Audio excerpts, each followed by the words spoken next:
લક્ષ્ય ન્યૂઝ, એક નજર, એક લક્ષ્ય.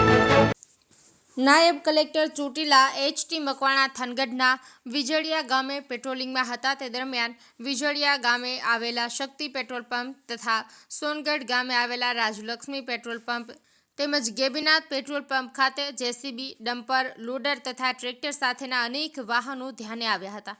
સદ્રહુ પેટ્રોલ પંપ ખાતે ગેરકાયદેસર ખનનની કામગીરીમાં વપરાતા વાહનો પેટ્રોલ પંપમાં ન રાખવા નાયબ કલેક્ટર ચોટીલાએ પરિપત્ર કરેલ હોવા છતાં પેટ્રોલ પંપના માલિક બાબુભાઈ દાનાભાઈ ઝાલા રહેવાસી વિજળિયા, દિલીપભાઈ ભૂપતભાઈ જળુ રહેવાસી સોનગઢ તથા સામતભાઈ મેરુભાઈ રબારી રહેવાસી સોનગઢવાળાએ પરિપત્રનો ભંગ કરી પેટ્રોલ પંપ ઉપર મોટા પ્રમાણમાં વાહનો રાખતા તમામ પેટ્રોલ પંપના માલિકોને નોટિસ આપવાની તેમજ એનઓસી રદ કરવા અંગેની તથા જમીન શરત ભંગ અંગેની નિયમોનુસાર કાર્યવાહી હાથ ધરવામાં આવી.